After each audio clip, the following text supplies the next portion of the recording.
nombreuses légendes et beaucoup d'opinions circulent. Certains n'aiment pas, tandis que d'autres en sont émerveillés. Aujourd'hui, je vais sur l'île et je vais découvrir comment vivent les petits, les enfants émigrants. Voulez-vous rentrer ou ça va bien? À Bali, j'aime plus que partout où nous avons été, je pense. Bien sûr, l'enfant s'ennuie de la neige. Ma fille n'a jamais vu de neige. Je vais demander aux enfants et à leurs parents ce qu'ils considèrent comme les avantages de la vie sur l'île. Pas d'uniforme, pas de devoirs, pas de notes. Super. Lâchez les enfants dans la jungle. Ils y trouvent vite des milliers d'activités amusantes. Mais des incidents se produisent. Prenons des arcs et nous nous entraînons sur une cible. Nous trouvons des bâtons. Une enfance normale. Ils n'ont pas eu peur des singes. Ils nous ont attaqués, ne nous ont pas emportés dans l'eau. Des amis ont pris des sandales. Les enfants vont s'hydrater. Aujourd'hui, je vais demander pourquoi tout le monde veut accoucher précisément à Bali, même dans des conditions sauvages. Nous sommes venus à Bali pour accoucher. Ce furent les meilleurs accouchements. Je recommande à tout le monde d'accoucher à Bali. Eh bien, j'essaierai de comprendre pourquoi, de nos jours, les gens essaient d'éloigner leurs enfants de leur pays d'origine. Les gens semblent ne pas avoir le temps pour la guerre. Ici, on ne parle pratiquement pas de ce sujet. Tout le monde est dans l'instant. Et dans la joie, probablement. Il y aura encore beaucoup de choses intéressantes dans le reportage, alors abonne-toi à mon Instagram et à ma chaîne YouTube, et c'est parti! La suite à suivre.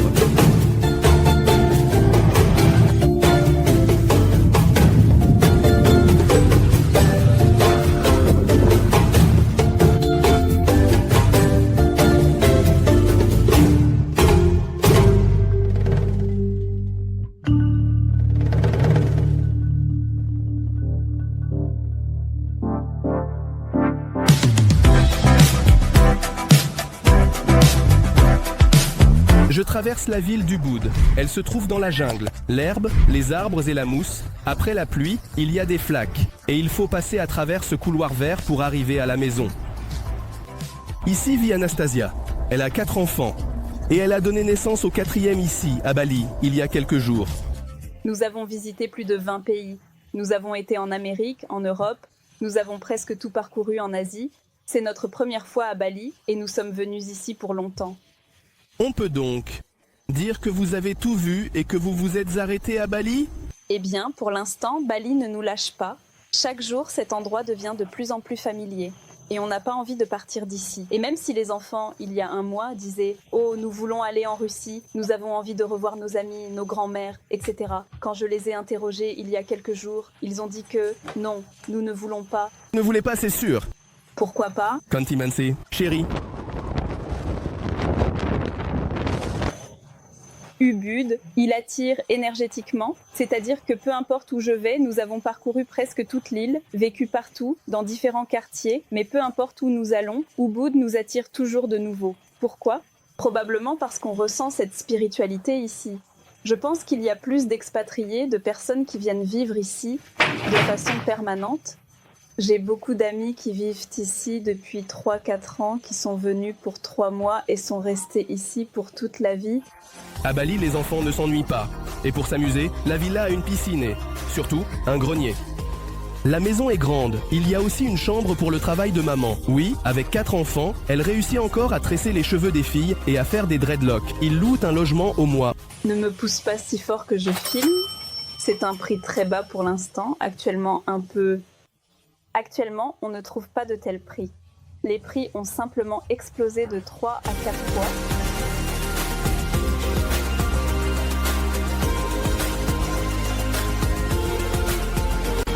Nous avons eu un mariage à Bali il y a 12 ans et Bali m'a vraiment touchée. Et d'une manière totalement magique, comme cela se passe ici, nous nous sommes retrouvés ici après déjà 6 ou 7 ans. C'est Anna. Elle a également élevé sa fille ici. Et l'enfant a grandi pendant 7 ans à Bali. Oui, comment peut-on comparer l'enfance? À Bali, son enfant, 24 heures sur 24, 7 jours sur 7. Et comment avons-nous grandi dans nos pays? Tout d'abord, la chaleur. Il fait chaud toute l'année.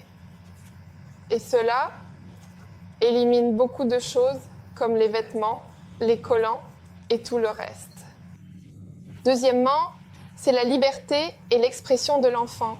C'est la possibilité de voir constamment de nouvelles images vives Et tout cela est accessible. Bali est une île très variée et multifacette où chaque lieu est vraiment unique et offre des expériences différentes et inoubliables pour les visiteurs. C'est pourquoi l'enfant ne s'ennuie jamais, mais il y a aussi des inconvénients à cela.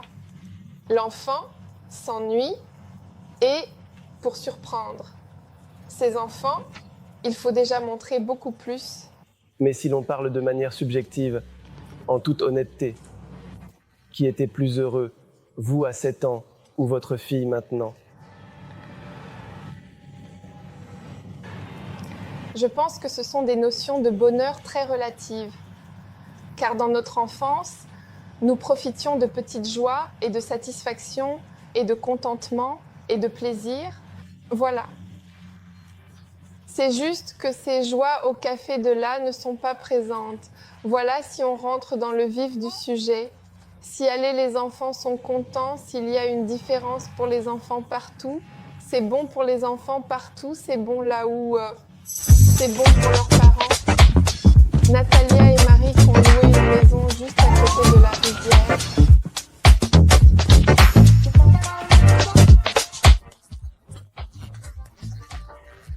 Les enfants ici. Comment vont les enfants? Comparons notre enfance, années 80, 90. Voilà, en fait, eh bien pour moi, la comparaison, j'ai grandi dans un village, donc cette liberté, il court sans couche, pas besoin de mettre plein de vêtements, de combinaisons. Les Balinais sont très... Voici le point principal, pourquoi nous sommes ici. Les Balinais aiment beaucoup les enfants, ils les traitent avec tant de tendresse et d'amour que cela vaut la peine de venir, surtout au début, quand tu as accouché ou que tu prévois de le faire. Anna essaie d'emmener l'enfant dans sa patrie pour montrer autre chose que l'été. Tous les 3-4 mois, nous visitons généralement l'Europe, la Biélorussie et la Russie. Quelle est votre opinion sur la Biélorussie après 7 ans de vie à Bali et celle de l'enfant? L'enfant s'éclate. Il manque de changement ici à Bali. Il manque de changement de saison. Il fait toujours été. Ici, il y a toujours une image vive, cool et belle. Bien sûr, l'enfant s'ennuie de la neige. Ma fille n'a jamais vu de neige. Je suis sorti me promener pieds nus sur la station balnéaire. En fait, à Bali, il faut oublier ce que sont les trottoirs. Et c'est pourquoi il faut marcher. Car juste à côté, les scooters et les voitures passent comme ça. Se promener à Bali, un souvenir d'enfance du village. En fait, on ne les forcera jamais à mettre des chaussures, c'est-à-dire qu'au début, ils ne veulent pas. D'abord, ils étaient dans la piscine. Comment ça va à Bali? Voulez-vous rentrer ou ça va bien à Bali? À Bali, j'aime ça vraiment plus que partout où nous avons été avant. Bali. Ce qui est un divertissement pour les émigrants et leurs enfants, c'est la vie quotidienne pour les habitants. Avec de bas salaires, des rues sales et des huttes fragiles comme logement, au lieu d'aller à l'école, les enfants locaux vont souvent sur les plages et vendent. Les enfants vendent des souvenirs variés et intéressants aux touristes. How much is one bracelet? I have 30,000, 50,000, 20,000. D'Anastasia étudient à distance via des plateformes en ligne et vont au camp. Ils ont ouvert un camp et ont des activités différentes et éducatives, 3 fois par jour, comme le chant, l'anglais et d'autres matières. Ils sont nourris 3 fois par jour et jouent avec d'autres enfants de leur âge, se faisant de nouveaux amis. Et c'est très... Les y emmener pour une demi-journée? De 10h du matin à 18h, parfait. Les enfants sont occupés toute la journée. Mais la fille d'Anna va à l'école à Bali et profite simplement de l'absence de stress liée à l'apprentissage. C'est bien qu'il n'ait pas vraiment ce système de cours comme dans une école traditionnelle. Beaucoup d'activités et tout ça, l'enfant aime. Donc pas d'uniforme, pas de devoirs, pas de notes. Donc tu viens, tu acquiers des connaissances en toute détente. Ils ont là-bas de l'intelligence émotionnelle, de l'éducation financière, des matières principales. C'est vraiment super. Mais en même temps, je remarque que l'enfant devient un peu trop dans ce vibe balinais. Donc je rigole déjà en disant que si la fin du monde commence, elle va rester coincée dans un magasin et mourir d'eux. Faim parce qu'elle ne saura pas ouvrir les chips, vraiment trop relax. Une école privée à Bali peut coûter entre 800 et 900 $ par mois. En général, les enfants à Bali et les enfants en Russie sont très différents. Voilà donc. Même les mêmes enfants, Car à Bali, ils sont plus expressifs, des enfants plus libres,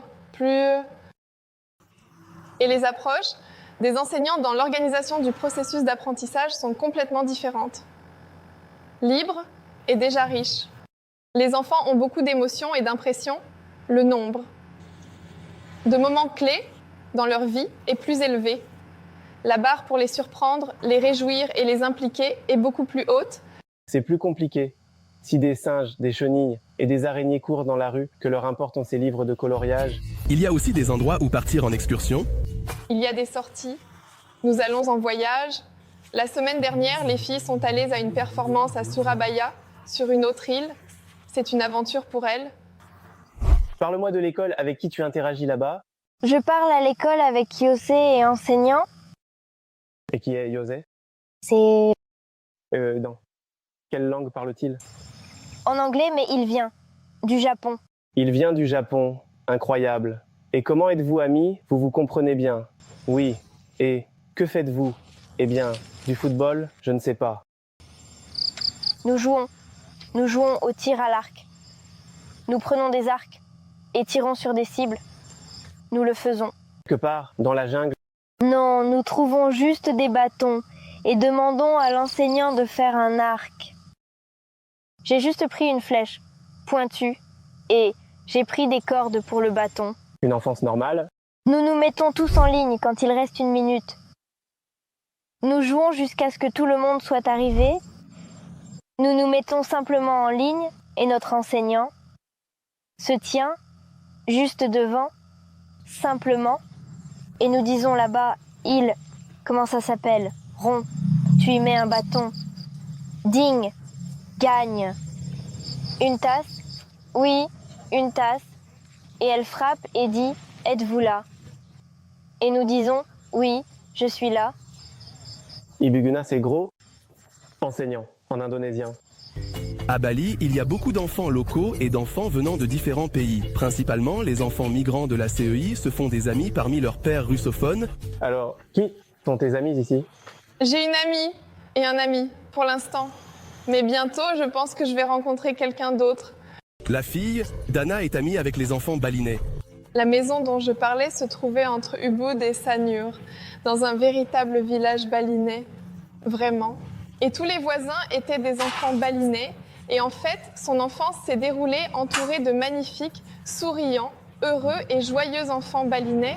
Intéressé? Tout le monde était intéressé, oui. Et que faisait-il dans le village? Comme chez nous, des poules, des oies? Toutes les petites joies, quand tu joues simplement avec des cailloux et tu es déjà heureux, ce sont des enfants balinais. Ils sont heureux juste parce qu'ils existent. Bien que de nombreux émigrants vivent ici depuis de nombreuses années, presque personne n'apprend la langue indonésienne. Et vos enfants, apprennent-ils la langue indonésienne? Il n'y a pas vraiment de discipline pour la langue indonésienne, mais puisque il y a constamment des échanges avec des Indonésiens, tout le monde a des bases et la plupart ont des nourrices indonésiennes, donc les enfants, acquièrent généralement des compétences. Mais vous poussez les enfants à connaître l'anglais, pour eux c'est d'une certaine manière naturel. C'est très naturel parce que tout le monde parle anglais autour d'eux et cela s'intègre très très organiquement dans leur vie.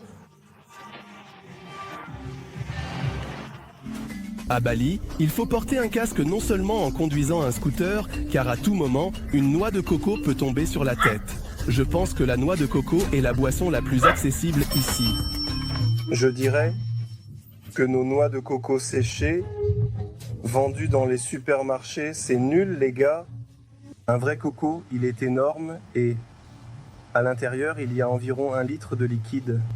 Si vous achetez des noix de coco chez nous, en les cassant, il y aura environ 50 grammes de liquide, mais on peut vraiment... On dirait que l'eau de coco étanche mieux la soif.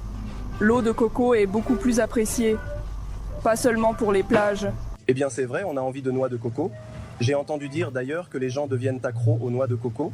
Je ne comprenais pas pourquoi avant.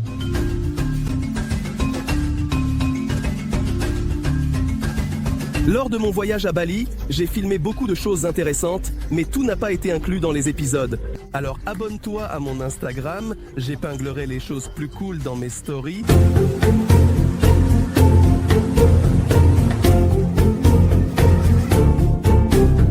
Ce petit être, qui vit avec nous sur la planète depuis seulement quelques jours, racontera fièrement à l'avenir que sa patrie est Bali. Oui, eh bien, il a voulu naître ainsi, il a probablement demandé lui-même, oui, mais je vais être honnête, ce furent les meilleurs accouchements. En fait, ce furent les meilleurs accouchements. Et je recommande à tout le monde d'accoucher à Bali, car c'est beaucoup mieux qu'en Russie. Tout d'abord, j'avais une doula. Deuxièmement, j'avais une clinique. En termes de coûts, ce n'est pas plus cher qu'en Russie, par exemple, accoucher dans des cliniques privées. Eh bien, avec une remise, cela m'a coûté 110 000 roubles. Le comportement des médecins a plu à Anastasia. Mais en Russie? Eh bien non, il y a bien sûr des hôpitaux gratuits, mais là-bas, les relations avec toi seront comme... Et ici, comment sont les relations? Ici, on te traite comme une petite fleur. C'est comme si tu étais délicate. Ils ont une autre culture de l'accouchement à Bali. Ils traitent très bien les femmes enceintes et les enfants. Ils s'occupent vraiment de toi. Et j'attendais toujours qu'une femme russe entre et commence à crier sur moi que tu fais là. Voilà. Mais avec toi, on m'a traité si doucement et avec tendresse que j'ai vraiment beaucoup aimé cette attitude. De nombreux étrangers viennent à Bali pour accoucher. Ils ne reçoivent pas de citoyenneté, mais la nature, dit-on, aide. Natalia et Marik sont arrivés à Bali il y a 8 ans pour accoucher.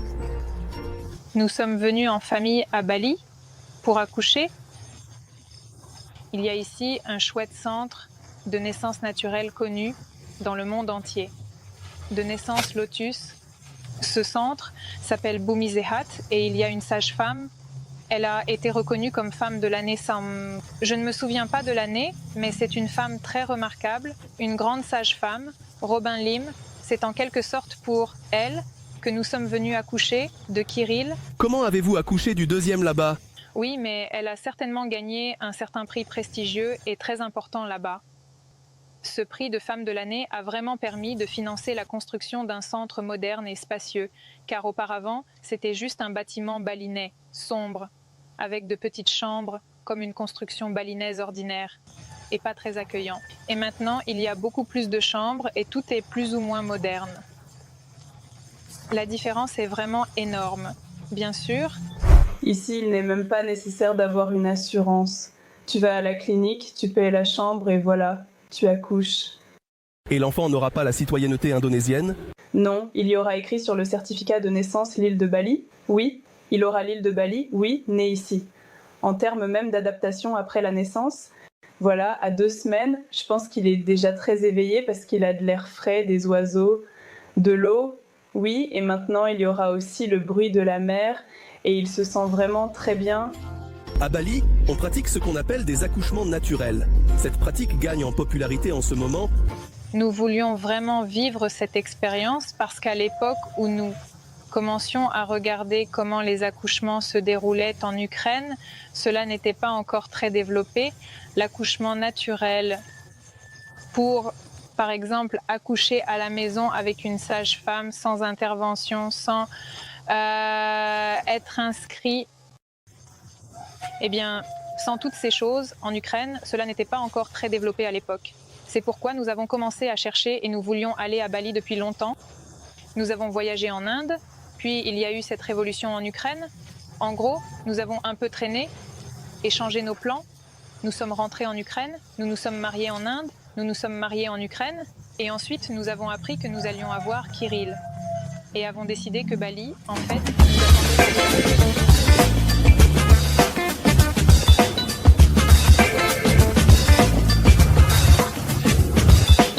Dans les publicités, les vidéos, les brochures consacrées à Bali, on représente souvent des rizières. Le riz est le principal aliment de base, mais il génère également des revenus en tant qu'attraction touristique.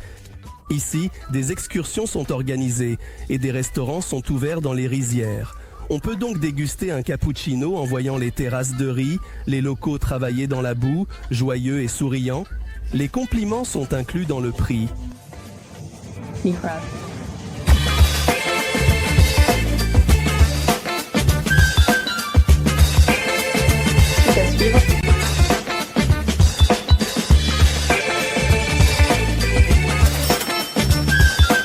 À Bali, non seulement les enfants se sentent à l'aise, mais aussi les petites créatures. La vie ici déborde de partout.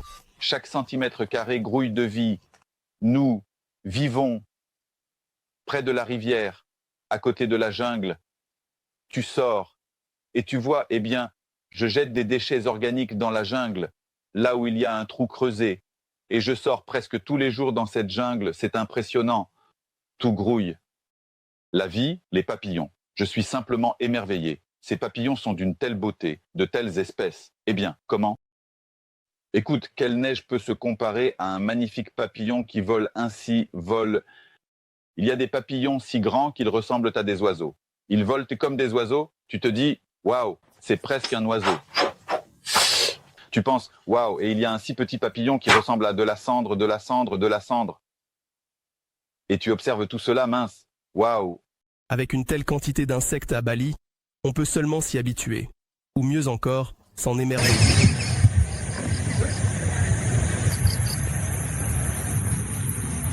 En gros, quelque chose qui vole clignote, c'est un genre de luciole. Il y a beaucoup d'insectes variés ici, d'eau douce, d'amphibiens. Est-ce un plus ou un moins? C'est un plus. Eh bien, il y a aussi un inconvénient. Ici, les oiseaux chantent chaque jour. Il y a aussi des grenouilles qui coassent. Le bruit de la bataille ressemble à celui de quelqu'un qui pète, quelque part. Au fait, les singes ne viennent pas chez vous? Ou c'est loin? Oui. Les écureuils. Oui, les singes sont un peu loin d'ici. Une y allait, mais nous n'en avons pas parlé. Ah, avaient-ils peur? Ils ont eu vraiment peur des singes parce qu'ils nous ont un peu attaqués. Une singe a mordu mon ami et ils ont eu vraiment très peur. Ils nous ont pris de l'eau, ils ont pris la sandale de mon ami, ils l'ont déchirée et les enfants ont tout vu et maintenant ils ont peur. Une singe m'a aussi mordu ici, mais c'est dans une autre vidéo. Donc... Alors j'ai pensé que j'avais une certaine méfiance envers la médecine indonésienne et j'ai simplement espéré que le singe n'était pas enragé. Donc, en gros, si j'avais eu des outils, un miroir, je me serais probablement mieux soigné moi-même. La médecine ici est souvent inférieure à notre clinique la plus éloignée, donc il arrive que les émigrants doivent se soigner eux-mêmes. Je ne savais pas quoi faire parce que tout allait bien pour vous, mais pour moi c'était une douleur infernale, des ligaments déchirés au niveau du genou. Je suis tombé, Kirill n'était pas encore là, j'ai renversé un chien à faible vitesse, mais on est tombé assez fort, on s'est éraflé, et j'ai déchiré ses ligaments, j'ai eu une douleur infernale. Je suis arrivé à l'hôpital, ils m'ont dit que tout allait bien. Je n'avais jamais ressenti une telle douleur dans ma vie. J'avais l'impression d'avoir une vieille pellicule noire et blanc devant les yeux. Ils ont dit, si vous voulez, on peut faire une radiographie. Bien sûr que je veux. On est allé faire la radiographie et ils ont dit que rien n'était cassé, que tout allait bien. J'ai dit non, ce n'est pas normal, faites quelque chose d'autre. Ils n'ont même pas posé de diagnostic.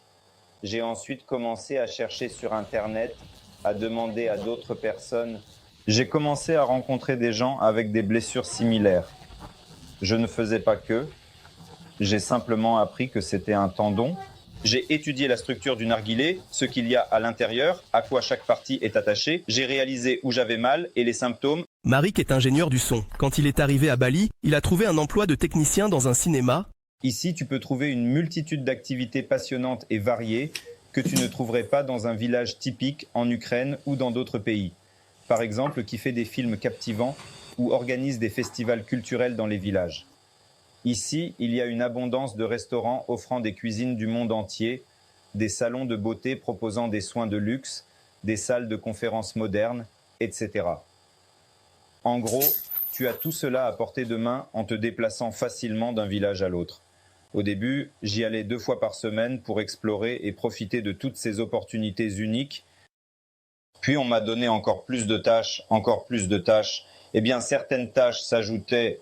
Après la pandémie, Marik a perdu emploi. Et les propriétaires ont soudain dit « Désolé, Marik, nous ne pouvons plus te soutenir, enfin, en termes de ce qu'ils paient. Oui. Oui, il ne perd pas d'impôts, il gère toutes ses demandes, cette paperasse, etc. Plus le salaire.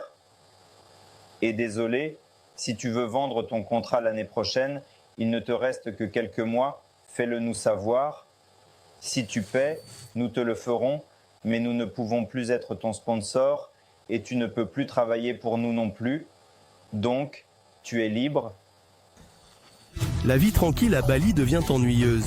Si ce n'est pas pour les enfants, c'est pour les adultes. Écoute, en fait, maintenant j'ai vraiment envie d'une certaine civilisation. Ici, la vie ressemble vraiment à celle d'un village. Les enfants s'amusent, n'est-ce pas? Mais on a quand même envie de... Certains amis disent, surtout ceux qui sont arrivés récemment, je vis ici depuis 6 mois, je me sens comme à la retraite, juste toute la journée. Surtout ceux qui travaillent là-bas par téléphone, par connexion, à distance, ils disent « Je me sens comme à la retraite, comment tu survives ici? Comment as-tu passé 8 ans ici ?» Il y a vraiment une ambiance très détendue ici, avec des gens qui se promènent tranquillement et profitent de l'atmosphère paisible. Nous avons vraiment très envie de sortir en ville pour explorer les rues animées et découvrir de nouveaux endroits intéressants. Nous voulons aller au Canada, mais pas déménager, juste écouter le bruit des voitures. Quand tu vis dans un village près d'une grande ville, où tu as des rivières, des champs, des forêts, la mer, etc. Et avec un accès facile, je ne sais pas, à 20-30 km, qu'il y ait une grande ville où tu peux aller si besoin et profiter de la culture locale et découvrir de nouvelles expériences et explorer les environs et apprécier la beauté naturelle et se détendre dans un cadre paisible. Je vois, il faut dormir, mais l'éloignement des actions militaires distingue fortement la situation à Bali de celle de l'Europe et de la CEI. Et les gens, en quelque sorte, ne s'occupent pas de la guerre, n'est-ce pas? Eh bien, je pense que oui. Je n'ai pas rencontré de personnes agressives. Ici, on ne parle pratiquement pas de ce sujet, c'est-à-dire dans de mauvaises nouvelles. Ici, tout le monde est dans l'instant. Dans l'instant et dans la joie, probablement. Eh bien, peut-être que je suis comme ça, je ne sais pas, mais je n'ai pas rencontré... J'aime les grandes villes et la civilisation, mais Bali n'est pas à propos de ça. Mais si ce n'est pas pour soi, alors pour les enfants, il vaut vraiment la peine de visiter cette île un peu sauvage, mais très riche. Des épisodes à son sujet sortiront encore sur ma chaîne, alors abonne-toi à ma chaîne YouTube et à Instagram. Partout, je suis Vova Karmanov. À bientôt.